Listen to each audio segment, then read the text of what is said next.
Welcome to Pragathi media. నేను కిరణ్ చర్ల. 12 ఏళ్ళు 7 దశాబ్దాల స్వతంత్ర భారతంలో 12 ఏళ్ళు అంటే తక్కువ టైం కాదు. ఈ 12 ఏళ్లలో వచ్చిన మార్పులు ఖచ్చితంగా చిన్నవి కాదు. అంతా మామూలుగానే కనిపిస్తుంది, కానీ ఒక్కొక్కటిగా కూలిపోతూ ఉంటుంది, ఒక్కొక్కటిగా ధ్వంసమవుతూ ఉంటుంది.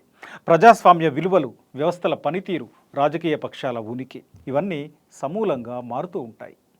మరి ఆ మార్పులు ఏంటి, ఎలా జరిగాయి, దాని ప్రభావం ఎలా ఉండబోతోంది చూద్దాం. వాషింగ్ మెషిన్ ఇది దేశంలో అన్ని ఇళ్లలో ఉండొచ్చు, లేకపోవచ్చు. కానీ దేశమంతా ఈ 12 ఏళ్ళు ఈ వాషింగ్ మెషిన్ ప్రోగ్రాం మాత్రం భారీగా నడిచింది. ఎదురు తిరిగిన వాళ్లను మడిచి వాషింగ్ మెషిన్లో పడేశారు. వ్యతిరేకంగా మాట్లాడిన పార్టీలను చీల్చి వాషింగ్ మెషిన్లో పడేశారు. తమలో కలిపేసుకున్నారు లేదా సైలెంట్ అయ్యేలా చేశారు. 12 ఏళ్లలో ఎక్కడికక్కడ విపక్ష నేతలను, పార్టీలను అణచివేస్తూ వచ్చారు. ఒకరు కాదు, ఇద్దరు కాదు. అజిత్ పవార్ నుండి సువేందు అధికారి వరకు పదుల సంఖ్యలో నేతలు కేసుల మీద కేసులు పడడం, పార్టీలు మారడం. దేశమంతా కశ్మీర్ నుండి కన్యాకుమారి వరకు దీన్నే చూసింది. ఇలాంటి ఉదాహరణలు అనేకం కనిపిస్తాయి. ఈడీ, సిబిఐ కేసుల్లో ఉండి వాటిని తప్పించుకోవడానికి బీజేపీ లేదా దాని అనుబంధ కూటమిలో గత 12 ఏళ్లలో 25 మంది అగ్రశ్రేణి నాయకులు చేరారు. వాషింగ్ మెషిన్లో వేసినట్టు మరకలు కడిగేసుకున్నారు.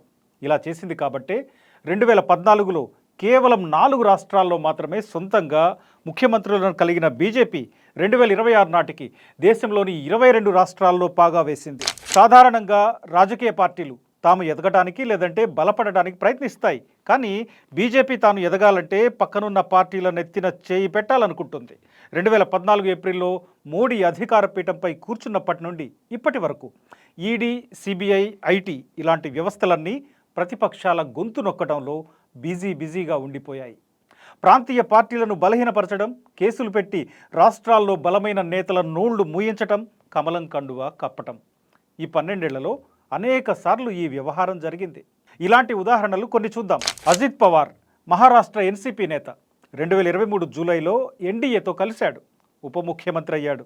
బీజేపీతో చేతులు కలపక ముందు మహారాష్ట్ర సహకార బ్యాంకులో దాదాపు 25,000 కోట్ల రూపాయల అక్రమాలు జరిగాయని ముంబై ఆర్థిక నేరాల విభాగం, ఈడీ కేసులు నమోదు చేశాయి. బీజేపీ కూటమిలోకి వచ్చాక ఎలాంటి ఆధారాలు లేవంటూ తేల్చేశారు. మరో మహారాష్ట్ర ఎన్సీపీ నేత ఛగన్ భుజ్బల్ పరిస్థితి కూడా ఇదే.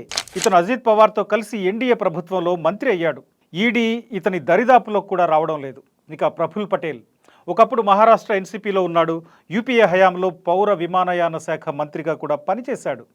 ఎయిర్ ఇండియా కోసం విదేశీ యాజమాన్యాల నుండి విమానాల కొనుగోలు, లీజింగ్ వ్యవహారాల్లో భారీగా ముడుపులు తీసుకున్నాడు అనేది ఆరోపణ.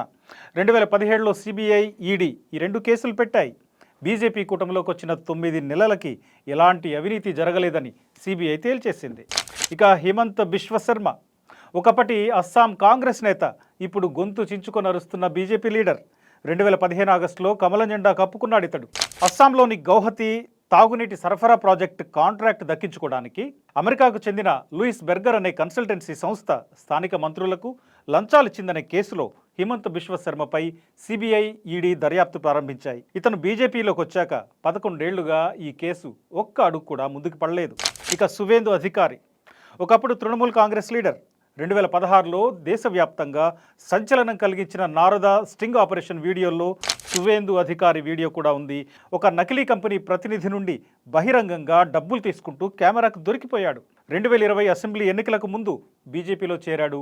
మమతా బెనర్జీపై పోటీ చేశాడు. పార్టీ మారడం అంటే ఏరియల్ వేసి ఉతకడమే కాబట్టి ఎలాంటి విచారణ లేదు, కేసుల భయమూ లేదు. అశోక్ చవాన్ ఒకప్పుడు మహారాష్ట్ర కాంగ్రెస్ పార్టీ లీడర్, మాజీ సీఎం కూడా. ముంబైలో కార్గిల్లో యుద్ధవీరుల కుటుంబాల కోసం కేటాయించిన అత్యంత ఖరీదైన ఆదర్శ కోఆపరేటివ్ హౌసింగ్ సొసైటీలో నిబంధనలకు విరుద్ధంగా తన బంధువులకు ఫ్లాట్లు కేటాయించారనే ఆరోపణలున్నాయి. 2011లో సిబిఐ కేసు నమోదు చేసింది. 2024లో ఇతగాడు బీజేపీలో చేరాడు, రాజ్యసభ మెంబర్ అయ్యాడు. ఆదర్శ ఫైల్ అటకెక్కింది. నవీన్ జిందాల్ ఒకప్పుడు హర్యానా కాంగ్రెస్ నేత. యూపీఏ హయాంలో జరిగిన బొగ్గు గనుల కేటాయింపుల కుంభకోణంలో జిందాల్ స్టీల్ అండ్ పవర్ లిమిటెడ్కు అక్రమంగా గనులు కేటాయించారని 2013లో సిబిఐ, ఈడీ క్రిమినల్ కేసులు ఫైల్ చేశాయి. 2024 లోక్సభ ఎన్నికలకు ముందు హఠాత్తుగా బీజేపీలో చేరాడు. కురుక్షేత్ర నుండి ఎంపీగా గెలిచాడు. ఈడీ విచారణలు, ఆస్తుల జప్తు ఇవన్నీ ఒక్కసారిగా ఆగిపోయాయి. ఇక సుజనా చౌదరి మన తెలుగువాడు. ఒకప్పుడు ఏపీలో తెలుగుదేశం నేత, సుజనా గ్రూప్ బ్యాంకుల నుండి 360 కోట్ల రూపాయల లోన్లు తీసుకొని ఎగవేసిందని, షెల్ కంపెనీల ద్వారా నిధులు మళ్లించిందని ఈడీ, సిబిఐ కేసులు పెట్టాయి. 2019 జూన్లో బీజేపీలో చేరాక ఈ కేసులన్నీ పక్కకి పోయాయి. ఇక సీఎం రమేష్ ఒకప్పుడు ఆంధ్రప్రదేశ్ టీడీపీ నేత. ఈయనకు చెందిన రిత్విక్ ప్రాజెక్ట్స్ కంపెనీ కోట్ల రూపాయల పన్ను ఎగవేతకు పాల్పడిందని, బోగస్ లావాదేవీలు జరిపిందని ఇన్కమ్ ట్యాక్స్ శాఖ హైదరాబాద్, కడపలో ఆయన ఇళ్లపై పెద్ద ఎత్తున దాడులు చేసింది. 2019లో సుజనా చౌదరితో పాటు బీజేపీలో చేరాడు. బీజేపీలో చేరి ఎంపీ అయిన తర్వాత ఐటీ, ఈడీ ఇవేవి ఆయన గడప తొక్కలేదు. ఇక అంతేకాదు, ఇప్పుడు సీఎం రమేష్ ఏమంటాడంటే 2 గంటలు సమయం ఇస్తే చాలు ఎవరినైనా బీజేపీలోకి లాగేస్తాడట. అంటే బీజేపీ తన పార్టీలోకి కలుపుకున్న నేతల్ని ఎట్లా మారుస్తుందో ఇక్కడ గమనించాలి. అంటే దేశవ్యాప్తంగా ఎంతోమంది నాయకులు కమలం జెండా కప్పుకొని కమలంతో జతకట్టి మరకలు కడిగేసుకున్న వాళ్ళు కనిపిస్తారు. వీళ్లే కాదు, ఇక్కడ మరో కేటగిరీ ఉంది. ఇక్కడ పార్టీ మారటం లేదా పొత్తులు పెట్టుకోవటం రెండూ జరగలేదు, కానీ కేసులు పెట్టి నోళ్లు మూయించేశారు, కేసులు పెట్టి వాయిస్ లేకుండా చేశారు.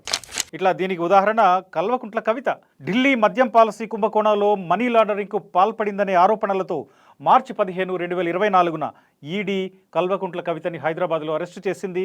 165 రోజులు తీహార్ జైల్లో రిమాండ్ ఖైదీగా ఉంచింది. ఈ కేసు తెలంగాణలో బీజేపీపై బీఆర్ఎస్ వాయిస్ పెంచకుండా చేసింది. కేసీఆర్కు చెక్ పెట్టడానికి ఈ కేసుని వాడుకున్నారు. ఇక పినరయి విజయన్, ఈయనపై కూడా కేంద్ర ప్రభుత్వ ఏజెన్సీల దాడులు జరిగాయి. ఇలాంటి అవినీతికి పాల్పడని చరిత్ర ఉన్న విజయన్పై ఇలా దాడులు చేయడం కేవలం విపక్ష పార్టీలను కేసులతో వేధించడానికి తప్ప మరో కారణం కనిపించదు. ఇక కేజ్రీవాల్, ఇతర ఆప్ నేతలు. ఢిల్లీ మద్యం కేసులో కేజ్రీవాల్, మనీష్ సిసోడియాతో పాటు ఇతర నేతల్ని జైల్లో పెట్టారు. ఢిల్లీలో తమ పార్టీకి ప్రత్యర్థిగా ఉన్న ఆప్ గొంతు లేవకుండా చేశారు. అంటే దర్యాప్తు సంస్థల్ని ఈ స్థాయిలో వాడుకోవడం 2014 తర్వాతే పెరిగింది. యూపీఏ హయాంలో 2004, 2014 మధ్య సిబిఐ ప్రతిపక్ష నేతలపై 60% కేసులు పెడితే అధికార లేదా మిత్రపక్ష నేతలపై 40% కేసులు పెట్టాయి. అదే ఎన్డీఏ హయాంలో చూస్తే గత 12 ఏళ్లలో ప్రతిపక్ష నేతలపై 95% కేసులు పెట్టింది. అధికార మిత్రపక్ష నేతలపై కేవలం 5% మాత్రమే కేసులు పెట్టింది. యూపీఏ పాలనలో సిబిఐ మొత్తం 72 మంది రాజకీయ ప్రముఖులపై, రాజకీయ నాయకులపై అవినీతి ఆరోపణల కింద విచారణలు, దాడులు చేసింది. అందులో ప్రతిపక్షాలకు చెందిన వాళ్ళు 43 మంది ఉంటే అధికార పార్టీ లేదా వారి మిత్రపక్షాలకు చెందినవారు 29 మంది, అంటే దాదాపు 40% మంది. అదే బీజేపీ టైంలో, అంటే ఎన్డీఏ పాలనలో సిబిఐ పరిధిలోకి వచ్చిన రాజకీయ నాయకుల సంఖ్య 124కు పెరిగింది. ఇందులో ఏకంగా 118 మంది నాయకులు ప్రతిపక్ష పార్టీలకు చెందిన వాళ్లే. అంటే 95% మంది ప్రతిపక్ష నాయకులపైనే కేసులు బనాయించారు. అధికార కూటమికి చెందిన వాళ్ళు కేవలం 6 మాత్రమే. ఈ లెక్కల్ని చూస్తే గత 12 ఏళ్లలో సిబిఐ ఎవరి కోసం పనిచేసిందో, ఏ ఎజెండాతో పనిచేసిందో అర్థమవుతుంది. ఇక ఈడీ విషయానికి వస్తే, గతంలో ఈడీ పేరు సామాన్య జనానికి పెద్దగా తెలియదు, కానీ ఇప్పుడు పోలీసుల కంటే ఎక్కువగా ఈడీ పేరు వింటున్నారు. బ్లాక్ మనీ అరికట్టడం, మనీ లాండరింగ్ నిరోధక చట్టం, దీని పరిధిని ఆసరాగా చేసుకొని ఈడీ చేసిన దాడులు, చేస్తున్న దాడులు అన్నీ ఇన్ని కావు. 2014 నుండి 26 మధ్యకాలంలో ఈడీ దేశవ్యాప్తంగా 121 మంది జాతీయ, ప్రాంతీయ స్థాయి రాజకీయ నాయకులను విచారించింది. ఇందులో 115 మంది ప్రతిపక్ష నేతలే. సిబిఐ, ఈడీ కేసుల్లో నేరం రుజువై జైలుకు వెళ్లిన నేతలు 1-2% మించటం లేదు. అంటే ఈ కేసులు ఏ ఉద్దేశంతో పెట్టారో అర్థం చేసుకోవచ్చు. ఈ దర్యాప్తు సంస్థల్ని తమ పార్టీని బలోపేతం చేసుకోవడానికి తప్ప దేశంలో అవినీతిని నియంత్రించడానికో లేదా దేశ ఆర్థిక, ప్రజాస్వామిక వ్యవస్థలను కాపాడడానికో కాదని స్పష్టమవుతుంది. అసలు ఈ సంస్థలు పట్టుకోవాల్సిన వాళ్ళు ఏమవుతున్నారు? వాళ్ళు విదేశాలకు వెళ్ళి ఎంజాయ్ చేస్తుంటారు. నీరవ్ మోడీ, మెహుల్ చోక్సీ, మాల్యా ఇలాంటి వాళ్ళందరినీ ఏం చేసినట్టు? అసలు సిబిఐ, ఈడీ వస్తున్నాయంటే ఒకప్పుడు జైలుకు వెళ్ళినట్టే అనుకునేవాళ్ళు. కానీ ఇప్పుడు కేవలం వేధింపులు మాత్రమే కనిపిస్తున్నాయి. ప్రాథమిక ఆధారాలు కూడా లేకుండా ప్రతిపక్ష నేతలు వాళ్ళ సంస్థలపై దాడులు చేస్తున్నారు. మహారాష్ట్రలో శివసేన, ఎన్సీపీ పార్టీలను ఈడీ, సిబిఐ ఈ కేసుల భయంతోనే చీల్చారని, ఎమ్మెల్యేలను బెదిరించి తమ వైపుకు తిప్పుకున్నారని శరద్ పవార్, ఉద్ధవ్ ఠాక్రే బహిరంగంగానే చెప్పిన మాట. మా కూటమిలోకి వస్తారా లేదా జైలుకు వెళ్తారా? ఇదే బెదిరింపు. ఈ హెచ్చరికలతోనే ప్రాంతీయ పార్టీలను విచ్ఛిన్నం చేస్తున్నారనేది చాలా స్పష్టంగా కనిపిస్తుంది. అదే సమయంలో ఈ కేసుల్లో ఉన్న నేతలు పార్టీ మారి లేదా బీజేపీ కూటమిలో చేరితే వాషింగ్ మెషిన్లో వేసినట్టు మరక మాయమైంది, కేసులు పక్కకి పోయాయి, కేసులు కోల్డ్ స్టోరేజ్లోకి వెళ్ళాయి. దీనికి అనేక ఉదాహరణలు కనిపిస్తాయి. ఈ కేసులు ఎంత ఆధారాలు లేనివో ఢిల్లీ మద్యం కేసును చూస్తే తెలుస్తుంది. ఢిల్లీలోని రౌస్ అవెన్యూ స్పెషల్ కోర్టు కవితను, ఢిల్లీ మాజీ సీఎం అరవింద్ కేజ్రీవాల్ను, మనీష్ సిసోడియాను సంపూర్ణ నిర్దోషులుగా ప్రకటించింది, సంచలన తీర్పిచ్చింది. సిబిఐ, ఈడీ దాఖలు చేసిన ఛార్జ్షీట్లను పరిశీలించిన కోర్టు ఎలాంటి ప్రాథమిక ఆధారాలు లేవని, కేవలం ఊహాగానాలతోనే కేసులు పెట్టారని, క్రిమినల్ కుట్రకు ఆధారాలు లేవని స్పష్టం చేసింది. అధికారం 5 ఏళ్లే ఉంటుంది, లేదంటే మరో 5 ఏళ్లు మాత్రం ఉంటుంది. కానీ ప్రభుత్వాలు మారుతూ ఉంటాయి, కేసులు తిరగదోడే పరిస్థితి ఖచ్చితంగా వస్తుంది. ప్రజలు కూడా దీన్ని మర్చిపోరని గుర్తుంచుకోవాలి. దేశవ్యాప్తంగా 12 ఏళ్లలో జరిగిన కమలం పార్టీ వాషింగ్ మెషిన్ కథ ఇది. మరి ఇప్పుడు చెప్పండి, ఈ 12 ఏళ్లలో బీజేపీ పాలన ఎలా ఉన్నట్టు, ఎంత ప్రజాస్వామికంగా నడిచినట్టు? మీ స్పందనని కామెంట్లలో తెలియజేయండి.